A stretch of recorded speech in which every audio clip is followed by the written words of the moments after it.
तो मेरे प्यारे दोस्तों, कैसे हैं आप सभी। आई होप कि आप लोग बढ़िया ही होंगे। और तो फार्मास्यूटिकल माइक्रोबायोलॉजी चल रही थी हमारी, B pharma 3rd semester 2nd year की बात कर रहे थे हम लोग। यूनिट पहली का 8वां लेक्चर है और 1-2 लेक्चर और आएंगे और हमारी यूनिट फर्स्ट हम लोग कम्प्लीटली फिनिश करने वाले हैं। बहुत बहुत कॉन्ग्रेट्स आप लोगों को, भैया बहुत जल्दी कर देंगे। मैंने पहले ही बोला हुआ है कि अगस्त में नहीं तो सितंबर के पहले वीक में कहानी ख़त्म हो जाएगी पहली यूनिट की। फिर हम लोग दूसरी यूनिट शुरू करेंगे और सितंबर में ही दूसरी यूनिट ख़त्म करेंगे। कोशिश करेंगे भैया, कोशिश करने वालों की कभी हार नहीं होती। सितंबर, फिर अक्टूबर, और लास्ट टाइम थोड़ा सा मुझे टाइम मिलेगा क्योंकि अभी थोड़ी सी जल्दी है, शुरुआत है, तो मुझे सारे सब्जेक्ट्स पढ़ाने हैं, उस हिसाब से थोड़ा सा टाइम कम मिल पा रहा है।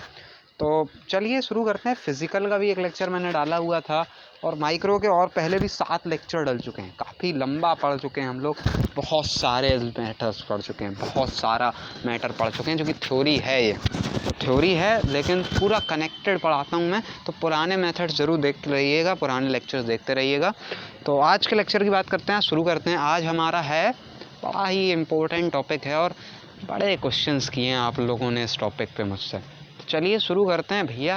थ्योरेटिकल पोर्शन है, मैं क्या करूं, मैं कितना बताऊं आप लोगों को। टाइप तो मैं इतना कर नहीं सकता, मेरे पास तो टाइम नहीं है, पहले बताया आपको। Quantitative measurement of bacterial growth है topic. For microbial study, measurement of microbial growth and physiology is an important parameter and to greater extent depends on the number of micro organism present in a given culture. Quantitative measurement of microbial growth can be determine by 3 ways. भैया कहाँ अंग्रेजी बकन लगे शुरुआत में आकर, है ना। चलिए थोड़ी सी बात अपनी तरह से करते हैं कि भैया अब बैक्टीरिया की ग्रोथ करा ली हमने, ओके, पहले वाले में कल्चर करा लिया, फिर उसको आइसोलेट कर लिया, प्योर कल्चर बना दिया। आइसोलेट करने के बाद प्रिजर्व कर लिया, जो सारे लेक्चर पहले पढ़ा चुका हूँ, देख लीजिएगा। प्रिजर्व करने के बाद उसको और बाकी चीज़ें जो जो करनी थी वो भी कर ली, ठीक है।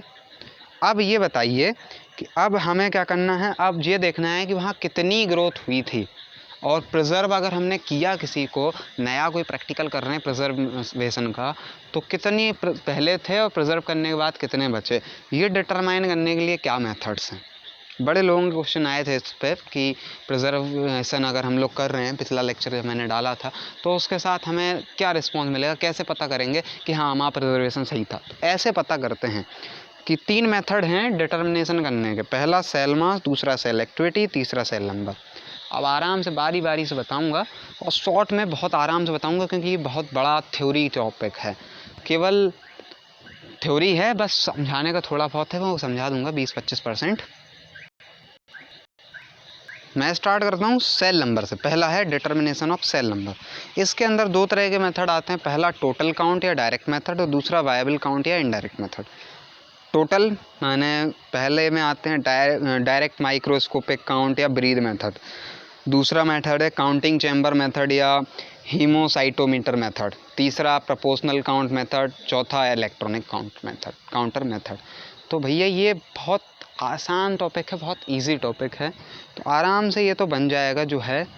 और जितना मैं पढ़ाऊँ केवल उतना पढ़िएगा, क्योंकि बुक्स में तो बहुत भरा पड़ा है और कोई ज़रूरत नहीं है उतने मैटर की। जितना पढ़ा रहा हूँ सिलेक्टेड, और इतना लिख लो, इतना ही याद कर लो, बहुत बड़ी बात है, बहुत बड़ा टॉपिक, बहुत अपार। Second is determination of cell mass, जिसमें भी 2 डायरेक्ट और इनडायरेक्ट। पहले वाले में भी डायरेक्ट इनडायरेक्ट, दूसरे वाले में भी डायरेक्ट इनडायरेक्ट। अब मास के लिए पहला ड्राई वेट मेजरमेंट, मीन्स सूखा उसका वेट का मेजरमेंट कर लो, या measurement of cell nitrogen, means cell कितनी नाइट्रोजन यूज़ कर रही हैं, क्योंकि एनारोब्स होते हैं मेनली। एनारोब्स का ही मैंने कल्टिवेशन बताया था आपको। तो अब वो नाइट्रोजन यूज़ करते हैं, और अगर एनारोब्स नहीं होते हैं तो भी वो नाइट्रोजन यूज़ करते हैं, तो उससे भी हम पता कर सकते हैं। ऑक्सीजन का यूज़ इतना आसान नहीं होता डिटरमाइन करना, इसलिए नाइट्रोजन का यूज़ करते हैं हम लोग एरोब्स के केस में भी। इनडायरेक्ट मेथड तो टर्बिडीमेट्रिक सबसे इजी मेथड है, बहुत सारी बुक्स में सबसे पहले पढ़ाया गया है, लेकिन मैं सबसे लास्ट पढ़ाऊँगा क्योंकि ईजी सबसे लास्ट में, जो कठिन है उसको सबसे पहले पढ़ो, ठीक है। मेरी भी यही आदत है और आप लोग भी यही डालिए। चलिए शुरू करते हैं हम लोग बारी बारी से, बहुत लंबा मेथड लेक्चर हो जाएगा वरना। डिटर्मिनेशन ऑफ सेल नंबर में पहला मेथड था टोटल काउंट या direct method. Total count of micro organism in any given suspension indicate the total number of cells which includes both living and dead. तो भैया इसमें लिविंग और dead दोनों आ जाती हैं, पहला disadvantage.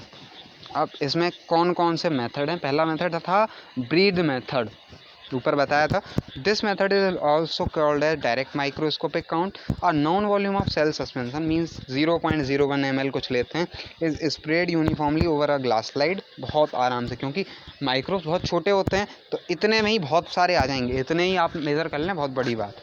Over a glass slide within a specific area means area 1 centimeter square में आप फैला लीजिए, ठीक है। The smear is then fixed stained examined under the oil immersion lens and the cells counted. Staining बड़ा important है और अगले टॉपिक में हम लोग अगली यूनिट में स्टेनिंग ही पढ़ेंगे कि क्या होती है, कैसे करते हैं, क्या स्टेन होते हैं, वो सब बहुत अच्छे से बताऊंगा, बहुत डीप से। मुझे बड़ा मज़ा आता था इसका प्रैक्टिकल करने में, लेकिन अफसोस कि अभी आप लोग इसका प्रैक्टिकल नहीं कर सकते और शायद ना कर पाएँ इस सेशन में। तो फिर भी मैं कोशिश करूँगा आपको पूरा कराने की कि किस तरह से होता है, एक आइडिया देने की। तो इसमें पहले हम लोग उसको स्टेन करते हैं। स्टेन का माना ऐसे मान लो कि कोई अगर सफ़ेद कलर का होगा या कलरलेस होगा तो उसे पहचानना बड़ा मुश्किल होगा, और अगर हम उसको काला, नीला, लाल कुछ कर दें तो फिर वो तुरंत पकड़ में आ जाएगा, ठीक है। जैसे भूत से लोग डरते हैं, चलिए शुरू करते हैं आज थोड़ी सी ट्रिक्स। भूत से लोग डरते हैं क्यों? क्योंकि भूत दिखाई नहीं देता, लेकिन अगर हम भूत पे पेंट कर दें तो वो दिखाई देगा इंसान की तरह, फिर कोई डर ही नहीं है। अरे जो जा रहा मारो इसको पटक के, कहानी ख़त्म ना भाई, होता कुछ नहीं है, ये केवल ऐसे ही है फालतू का। तो हम लोग अपना शुरू करते हैं। जो मेन मेथड था, एक छोटी सी ट्रिक थी, वो मैंने आपको समझा दी। तो ऑयल इमर्सन लेंस, बहुत ज़्यादा पावर वाला एक लेंस होता है, उसके थ्रू हम लोग इसको ऑब्जर्व आउट करते हैं। एंड द सेल्स काउंट, और सेल को काउंट कर लेते हैं, क्योंकि सेल कलर हो गई तो बड़े आराम से वो काउंट हो जाएंगी, ठीक है। It is impossible to examine entire area, पूरे एरिया को तो नहीं कर सकते, लेकिन जितना हमें दिख रहा है एक छोटे से माइक्रोस्कोपिक एरिया में उसको ऑब्जर्व कर लेते हैं और उसके बाद काउंट करके एक एवरेज निकालते हैं कैलकुलेशन के थ्रू। The total cells per square centimetre is then calculate by determining the number of microscopic field per square centimetre. एक छोटा सा कैलकुलेशन करते हैं। क्या कैलकुलेशन है वो बहुत सारी बुक्स में दिया हुआ है, शायद यहाँ भी होगा तो मैं आपको बता दूंगा। जैसे ये रहा, एरिया ऑफ माइक्रोस्कोपिक फील्ड निकालेंगे, उसकी रेडियस कितनी थी, तो पाई की वैल्यू 3.14 और मान लीजिए रेडियस निकाल दी 0.08। इसको कैलकुलेट करेंगे तो 0.02 आएगा। अब आप कैलकुलेट कर लीजिएगा, पूरा कैलकुलेशन का टाइम नहीं है। रेडियस ऑफ ऑयल इमर्सन जो ऑब्जेक्ट होता है उसका इतना ही होता है रेडियस, ठीक है। तो ये रेडियस रख दी हमने। एरिया ऑफ स्मेयर, हमने कितना एरिया लिया था, 1 स्क्वायर सेंटीमीटर, तो 100 स्क्वायर मिलीमीटर हो गया। तो नंबर ऑफ माइक्रोस्कोपिक फील्ड कितने हो जाएंगे, 100 से इसको आप कवर करेंगे हम लोग mm में, तो ये mm में कन्वर्ट होने के लिए ये इतना ले जाएगा, कुल मिला के 5000 हो गए। तो total number of cells per square centimetre is equal to average number of cells per field into 5000। अब भैया कैलकुलेशन को तो विदाउट बोर्ड नहीं समझाया जा सकता, और ये कैलकुलेशन अभी आपके लिए इतनी इंपॉर्टेंट नहीं है कि आप समझें। वो अलग बात है कि आप अगर माइक्रो में अपना फ्यूचर डिसाइड करने होंगे तो तब आप इसको इतना पढ़िएगा, वरना अगर आप केवल नॉलेज के लिए पढ़ रहे हैं ओनली बैचलर लेवल पे, तो भैया इतना है, बहुत है। केवल ये फार्मूला देख लो, कैलकुलेशन छोटी सी कर लो और कहानी ख़त्म। ये कैलकुलेशन बहुत बड़ी नहीं है, आराम से मुझे याद होगी तो आपको तो हो ही गई होगी।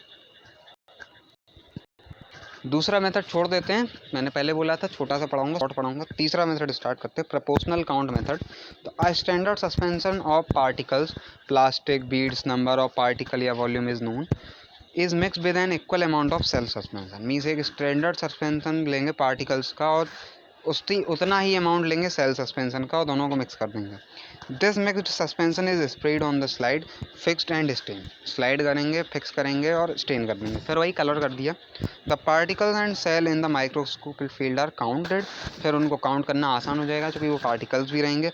And average count of the particles and the cell is taken from the number of field, उस फील्ड से हम लोग एक एवरेज निकाल लेंगे। एग्जाम्पल के लिए बात करें, suppose an average count of 10 particles and 50 cells per field is obtained.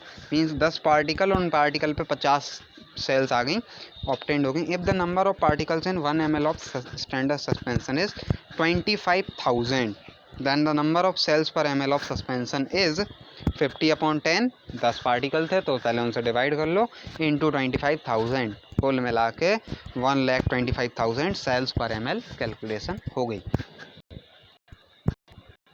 क्योंकि ये इसलिए मैंने पढ़ाया क्योंकि इसमें छोटी कैलकुलेशन थी, और दूसरा इसलिए छोड़ दिया क्योंकि उसमें बहुत बड़ी राम कहानी थी, और इतनी मैथमेटिक्स जो बी फार्मा कर रहे होंगे वो मैथ थोड़ी सी उनकी वीक हो जाती है, भले ही उन्हें पढ़ाई गई है फर्स्ट सेमेस्टर में, तो आपको पढ़ाई गई है इसलिए मैं बोल रहा हूँ कि ये मैथमेटिक आपकी है, आप कर लीजिए। तो फिर next is electronic counter method and electronic instrument लेंगे, कूल्टर काउंटर भी यूज़ किया जाता है। अब ये कूल्टर काउंटर क्या है ये आपको अभी समझ शायद नहीं आएगा, बहुत कम ही बच्चे होंगे जिन्हें अभी ये समझ में आ गया होगा। ये आप पढ़ेंगे कोलॉइडल में, कोलॉइडल पढ़ेंगे आप अगली फिजिकल में।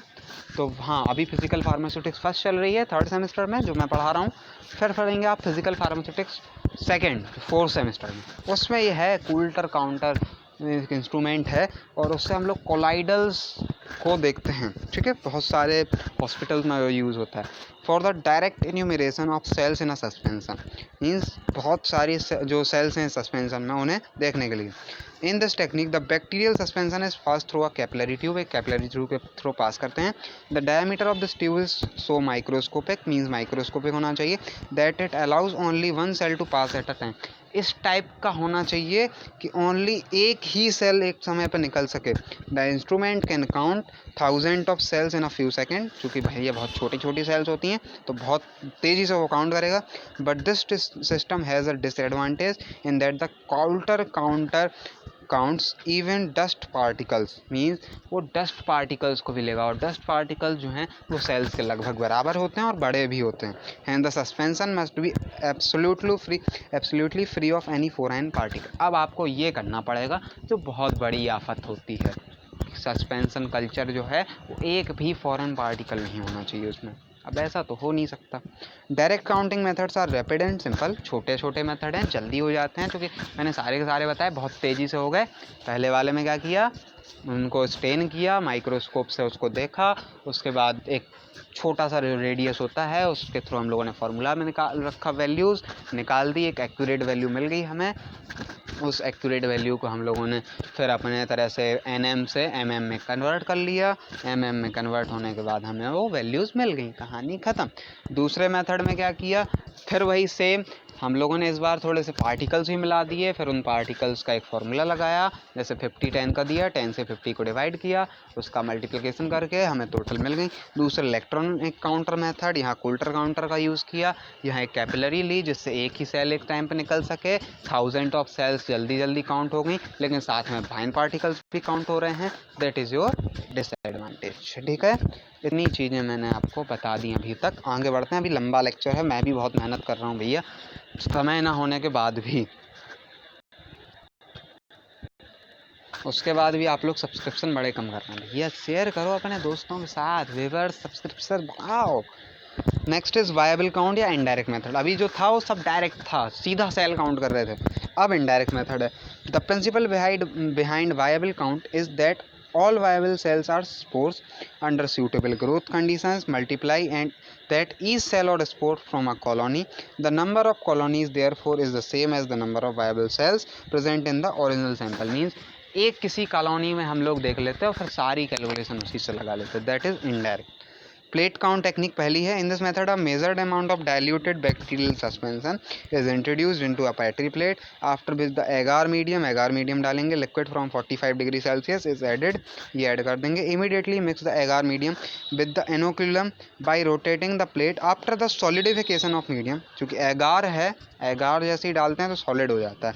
द प्लेट्स आर इंक्यूबेट करते हैं 37 डिग्री सेल्सियस पे 24 घंटे के लिए इन एन इन्वर्टेड पोजीशन, टेढ़ी पोजीशन में। अ plate having 30 to 300 colonies is selected for counting the number of micro organism. अब यहाँ हमें कम माइक्रो ऑर्गेनिज्म मिलेंगे तो कम काउंटिंग करनी पड़ेगी, बाकी कैलकुलेशन हो जाएगी। वहाँ सारे के काउंट कर रहे थे, लेकिन यहाँ हमने एक छोटा सा सस्पेंसर निकाला, डाइल्यूट किया और छोटा कम काम किया और बाकी एवरेज से निकाल के दे दिया, जो हमारा मेन काम होता है फिजिकल में, कि हम वहाँ हर टैबलेट को चेक कर तो करते नहीं, आप हर टैबलेट को नहीं करते, आप उसका एक स्टैंडर्ड चीज़ निकालते हो उसको कर देते, इसीलिए ये इनडायरेक्ट मेथड। ठीक है,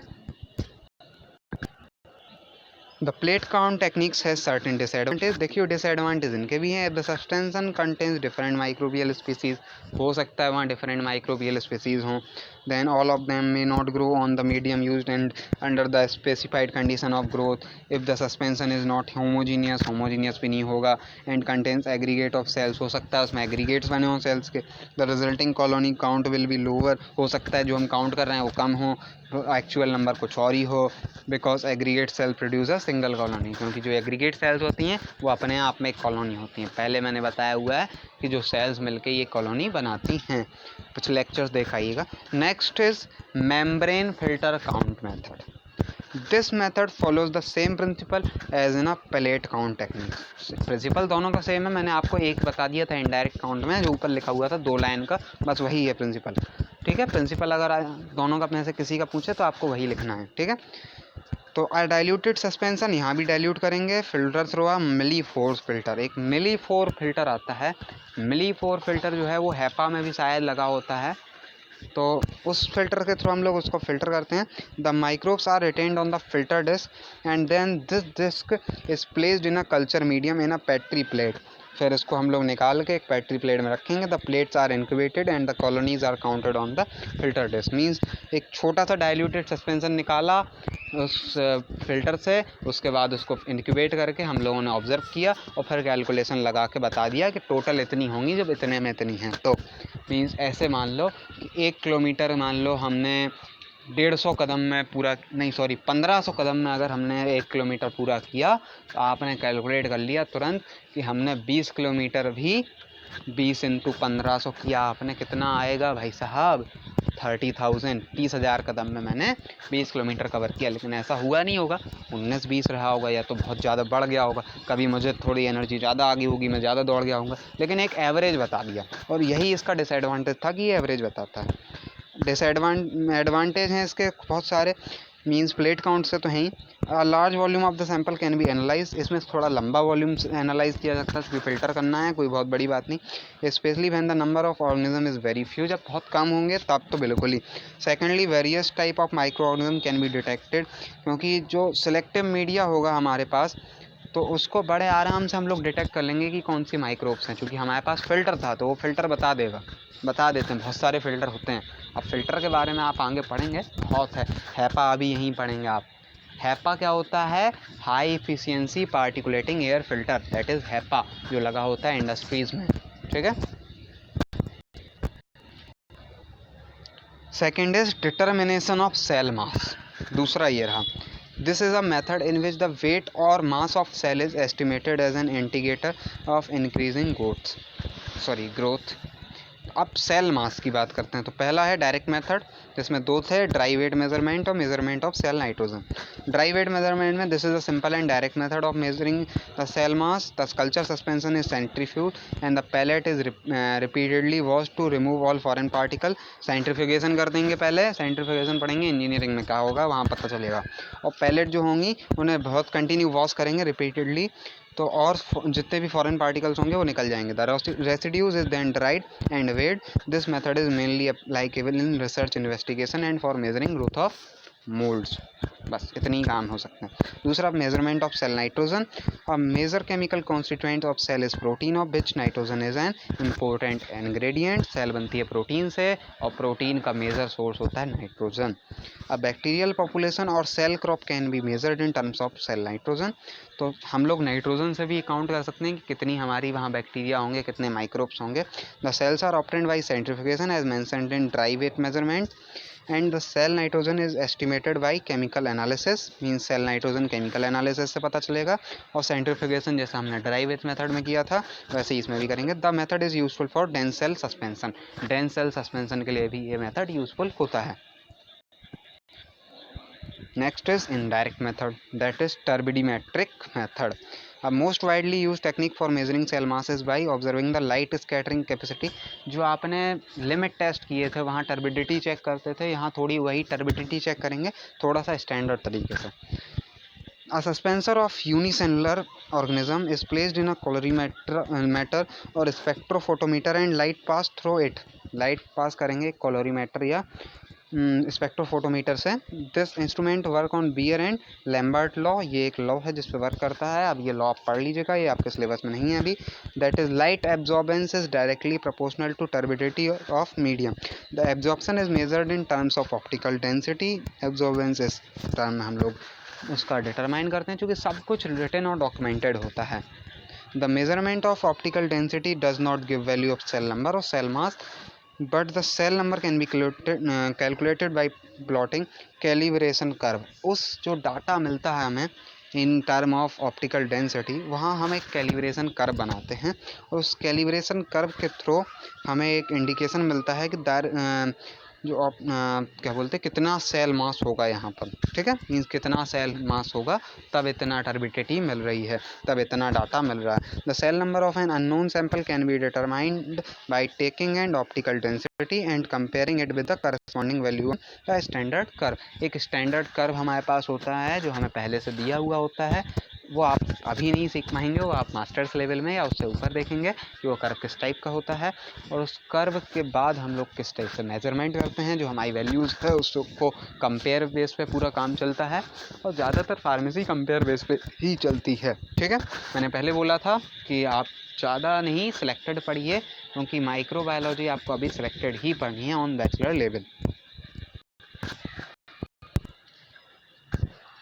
Turbidimetry is a simple and rapid method used for determination of bacterial growth।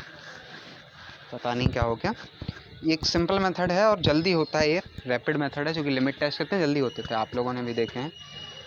Rapid method use for determination of bacterial growth, bacterial growth को ऐसे डिटरमाइन किया जा सकता है। However this method is very accurate होता है ओनली विथ मॉडरेट डेंसिटी के साथ।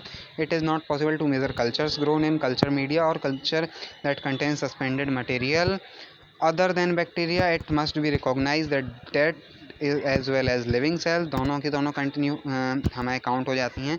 Applications of different growth measurement methods are given in table 3.1। ये टेबल शायद मैंने नहीं बनाई होगी। यहाँ एक सोर्स ऑफ लाइट है, एक फ़िल्टर है, उसके बाद हमारा कल्चर ऑफ बैक्टीरिया है, और दूसरी तरफ एक फोटो सेल लगी हुई है जिससे हम इसकी टर्बिडिटी मेज़र कर सकते हैं।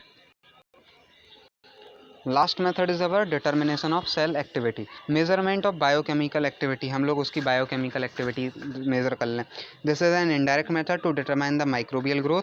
Measurement of a specific chemical change by metabolic activities of microbes can be correlated with the microbial growth. Means अगर हम लोग उसका बायोकेमिकल ऐसे करें तो भी हमें पता चल सकता है कि कितनी ग्रोथ हुई है। Cell metabolic activity results in to formation of an specific metabolise, example lactic acid, hydrogen sulphide, carbon dioxide, enzyme etc. The measurement of these products from the principle of measurement of cell activity, जिससे हमें cell activity मिल जाएगी कि cell अगर इतनी activity दे रही है तो इतनी सेल्स होंगी। The amount of acid produced is proportional to the magnitude of cell suspension, जो हमें अमाउंट मिलेगा वो सेल सस्पेंशन ऑफ कैलकुलेट कर लेंगे। बस इतना मेथड याद रखिए, सिलेक्टेड था, बहुत छोटा सा था। तो ठीक है, आज की बात ख़त्म करते हैं। At last thank you for watching this video, subscribe my channel please. Comment करिए अगर कोई भी क्वेरी रह गई हो तो, क्योंकि भैया बहुत क्वेरीज होंगी इसमें। तो नंबर है 9140403649। Like this video if you like it, share it with your friends and motivate me, क्योंकि भैया जब पेपर बढ़ेंगे तभी तो मज़ा आएगा। कमेंट करिए भैया एफर्ट कैसा लगा, मज़ा आया कि नहीं आया। ठीक है, चलिए मिलते हैं अगले लेक्चर में।